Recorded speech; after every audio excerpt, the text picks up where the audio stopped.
Oi, tudo bem? Meu nome é Débora Espíndola da Silva. Eu sou aluna do curso de Educação Especial na Perspectiva da Educação Inclusiva. A minha tutora é a Luciane Elis e eu vou apresentar o trabalho, sobre uma abordagem histórico-cultural sobre o desenvolvimento humano e a educação inclusiva. Bom, a linguagem para além da comunicação. A linguagem não é apenas um meio de troca de informações. Segundo a abordagem histórico-cultural, ela é um instrumento simbólico que constitui o pensamento, a subjetividade e o pertencimento cultural do sujeito. Ao se apropriar da linguagem, o indivíduo não apenas aprende a nomear o mundo, ele se transforma e por meio da linguagem. Por exemplo, uma criança pequena aprende a dizer mamãe, mas esse som não é só uma comunicação. Ele traz afeto, segurança, identidade. Ela está se formando como sujeito ao falar. Linguagem e processos psicológicos superiores. A mediação simbólica na construção do pensamento. Vygotsky destaca que os processos psicológicos superiores, atenção voluntária, memória lógica, pensamento abstrato, se constroem pela mediação do outro e dos signos. A linguagem é o principal sistema dos signos.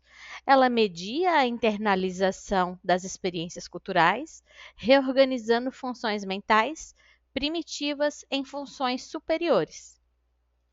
Quando uma criança começa a contar de cabeça, organizar os pensamentos, planejar antes de agir, ela está usando linguagem dentro da mente. Isso é pensamento sendo mediado pela linguagem. O sujeito se forma na relação com o outro, por meio da linguagem. Há dois tipos de mediações: a mediação do outro, que se guia, orienta e participa das interações sociais, e a mediação semiótica, ou seja, dos símbolos, palavras, signos, linguagem escrita, desenhos, mapas, etc. Assim, o sujeito se apropria da cultura e se desenvolve, ele desenvolve sua subjetividade numa lógica dialética entre o individual e o social. Uma professora que mostra uma figura e diz: Isto é uma árvore.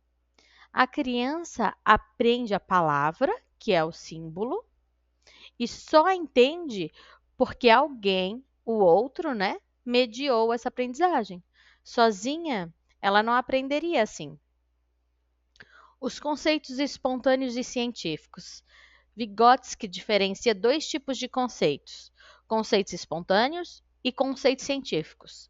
Nos conceitos espontâneos, oriundos da vivência direta, sem sistematização. Exemplo: saber que a água ferve no fogo. Os conceitos científicos, elaborados pela mediação formal e sistemática da linguagem na escola, ele sabe que a água ferve a 100 graus Celsius por causa da pressão atmosférica.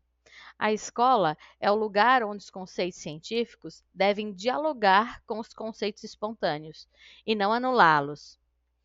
Um aluno sabe que, se não estudar, ele reprova. Isso é um conceito espontâneo.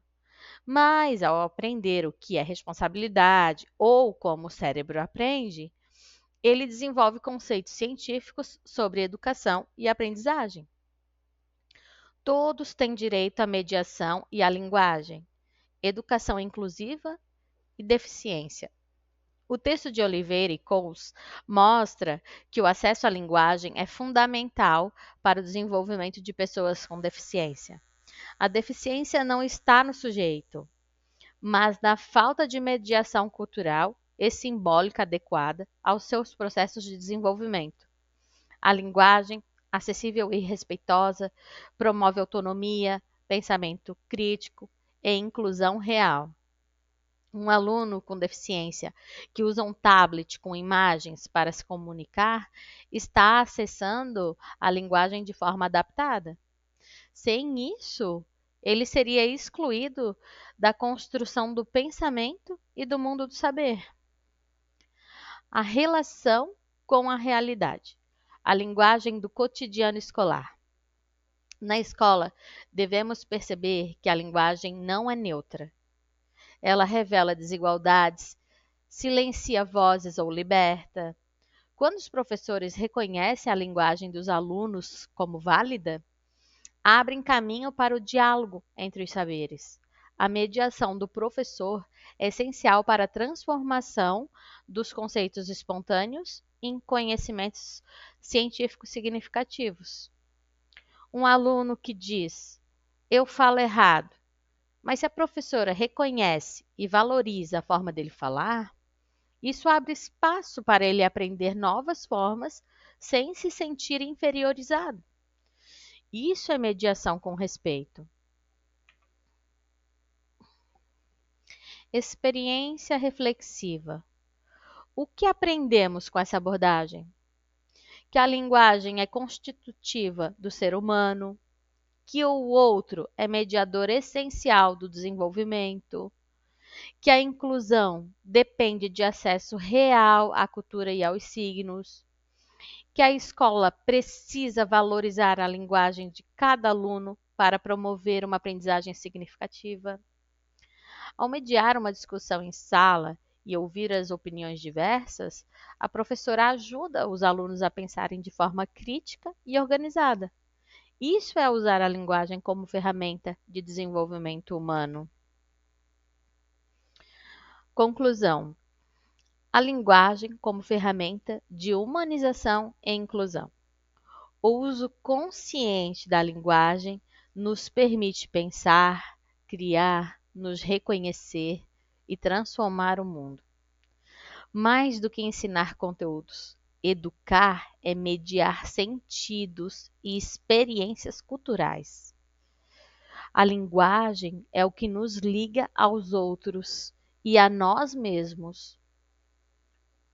Quando uma aluna com autismo aprende a nomear suas emoções com apoio visual e o carinho da professora, ela não só aprende palavras, ela se sente melhor, e isso é a linguagem como ferramenta de humanização. Então, a gente aprende que nesse trabalho, né, além de todo esse repertório de mediação, orientação, nós devemos levar em conta o contexto cultural em que a criança se encontra, né? É valorizar a bagagem, é valorizar o que a criança traz e com isso, né, construir, adicionar coisas que vão fazer sentido para aquela criança e que ela possa aprender, né, com respeito, dignidade, autonomia. E daí aqui no nosso último slide nós temos as referências. Muito obrigada.